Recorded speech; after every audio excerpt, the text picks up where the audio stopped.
What's going on, guys? In this video I'll tell you exactly the best tips that help me build my quads. Alright, when people see my quads in real life, they're always super shocked and they'll tell me this is the best body part on you. They'll see me in videos and they'll think it's my chest, but when they see my quads in real life, I always get a good kind of positive feedback and people are really surprised. Alright, and I'll tell you how I got there. It wasn't always like this. I wasn't always blessed genetically with quads, but I had to adjust my training plan, and through many years I was able to come up with those few ideas that I'll share with you. Alright, let me just start by saying that genetics will always play a role. I'm 5'7". Yes, my quads are pretty huge, but it's because I'm also on the shorter side. So it does help. If you're someone that is 6'2", I was training with a good friend of mine, Phil, he's 6 feet. And of course, it's a lot harder for him to fill out that frame. So yes, the genetics has a part in it, but also the tips that I'll share with you guys will help. Let's jump straight into it. Number one, I love this tip, which is pre-exhaustion. So pre-exhaustion means pre-fatiguing. Let's say you just got to the gym, you're not even warmed up. I see a lot of people, they just get to the gym, they drop their back and they go on that squat and they try to go for that PR. They put the plate, the 2 plate, the 3 plate, they try to squat heavy just because they want to lift heavy, they want to impress everybody, but your quads are still not turned on.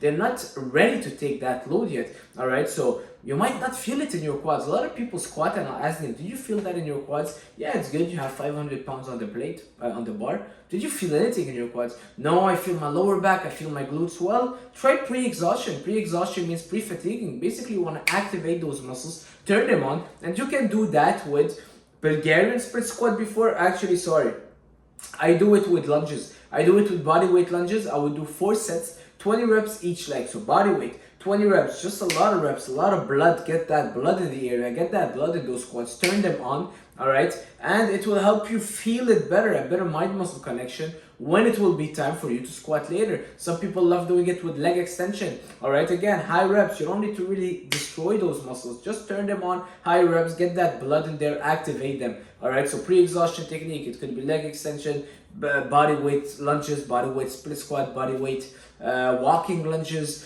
Bulgarian split squat, you name it, something light before your squat. Some people also like doing them as a superset, the first exercise.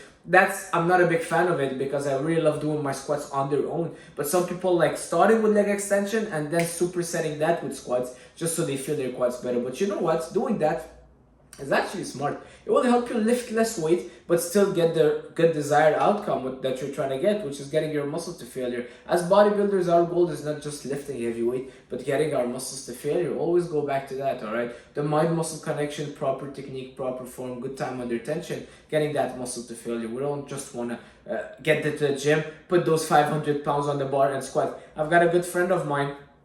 He's actually a professional power lifter. He squats over 600 pounds, but his legs, I look at them and I'm like, well, you're super strong and that's amazing, but my goal is I would prefer building bigger muscles, and I see him lifting a lot of weight. That's unfortunately not the best way to go about building muscles, all right? It's not just about lifting heavy, all right? So moving on. Tip number 2, high bar squat. High bar squat, yes. If you don't know the difference, high bar it's a little bit higher on your traps, low bar it's really at your kind of rhomboid level where the bar is more lower. When people are squatting low bar, they're really focusing a lot on their glutes, their lower back. When you're high bar squat, so much harder because all the tension is on your quads. High bar squat, you stay upright, all right, keeping that chest up. Oh my God, you'll feel the craziest burn in your quads. All right, most people need to adjust their squatting technique to a high bar squat. I was training with my good friend and we had to tweak a little bit his form just because he was lifting as a power lifter, and I'm like, if your goal is building muscle mass, you want to put as much tension, you want to make it harder on your quads. You don't want to make it easy. Yeah, sure, you can put more weight and do a low bar squat and it looks better, but the goal is not getting your glutes or your lower back involved. You want to isolate kind of your quads. Even on a squat, yeah, it's a compound movement, but you want to put as much tension on them. And a high bar squat does a great job. If you guys haven't tried it, well, try it. High bar squatting, that's really the only way I squat, back squat. Number 3, high reps for legs, all right?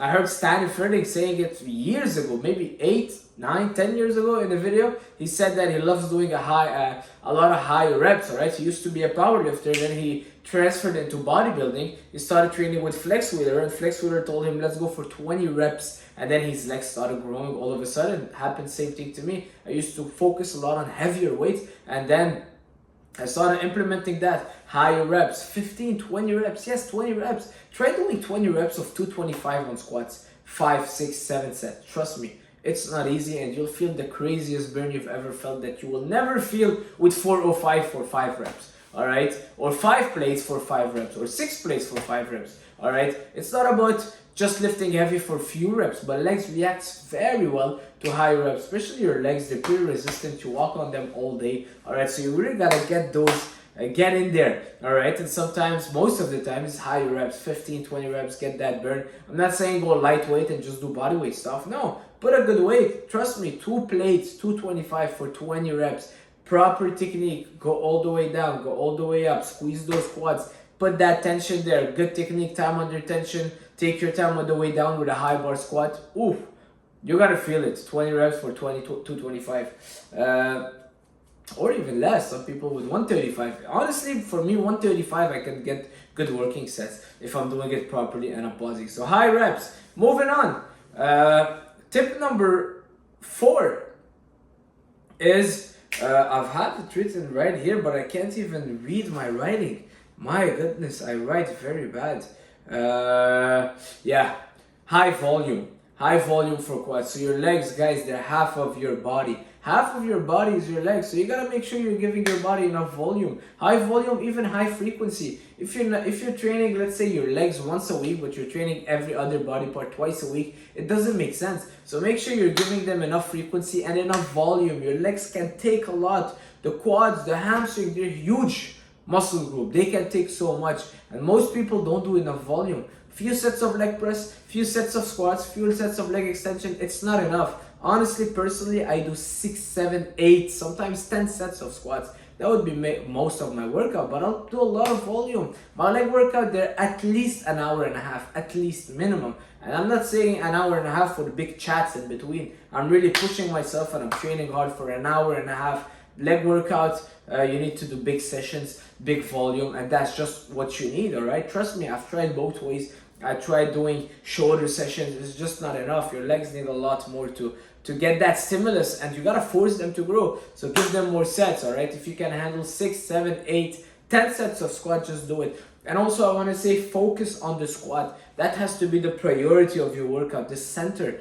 Alright, it's not the leg press. You can be leg pressing 25 plates each side, but you'll have skinny legs, as opposed to someone squatting good, proper technique and doing it the right way. It's what will give you the most bang for your buck. People want to sit down on a machine and text in between sets. That's why the leg press is so famous and popular, but that's not what will give you the most results. Alright, so it could be a good compliment, but that's not where you want to put most of your focus. The leg extension, the leg press, the hack squat, even the Smith machine squat. No, free weight barbell back squat. That's what I believe is king in terms of building your quads. Moving on, last tip.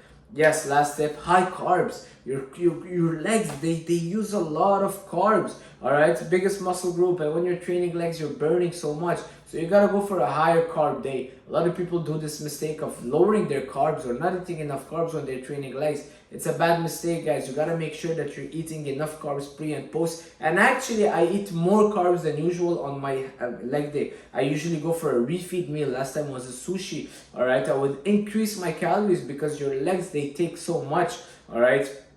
They burn a lot, they consume a lot, and you gotta make sure that you're feeding them, and you gotta keep that surplus of calories if you want to build those legs, build those quads. So make sure you're having a high carb day. All right, I would do a lot of easy to digest carbs pre. It could be like white sourdough bread, honey, bananas, jam, and post I would have also pretty much the same thing. All right, so a lot of pre and post workout carbs when I'm training my quads. Every time you're trying to bring up a muscle group, make sure that on that day you're eating big, all right, and you're upping your carbs pre and post. So that's it, guys. If you find that video interesting, you know what to do. Like it, share it with a guy that has skinny legs, that has chicken legs, share it with him. Leave a comment. Watch others of my video. And guys, if you want coaching, go on my website, sharifsaad.com. Diet plans, bulking diet. You just go there, you buy the bulking diet. You don't even have to talk to me. You buy that bulking diet and boom, you'll get it right away. I think it's 35, 30 bucks. And you'll get a good diet plan. You want coaching, you want to work with me, go pay that coaching, sign up, and you'll get a message from me right away. You want some t-shirts, go on my website. All right. Chest program. I've made a good chest program. I've made good back workout, good quads workout for people that want to bring up just one body part. You have it right there. It's on a PDF, $30. All right. What is $30? You probably pay 10 coffees. Yeah, $30. That's 10 coffees. Actually, it's even less. Yesterday, I went to get a coffee between my clients. Go to that coffee shop and I'm like, hey man, I'll have an Americano.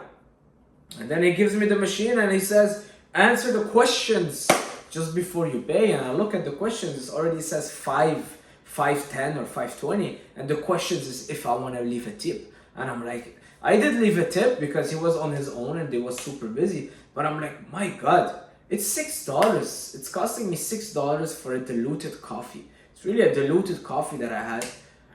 It's getting ridiculous. I think that we should do a regulations for coffee. There should be, I don't know, a union that keep the prices of coffee regulated because it's getting out of control. An Americano for $6, come on. Yeah, I give him a little tip, but I mean, it's for someone who drinks 2-3 coffees a day. That's it needs a budget on its own, right? The prices are getting pretty expensive. I mean, I live in Canada, Montreal. So you guys let me know what you think. I'll see you guys soon. Ciao.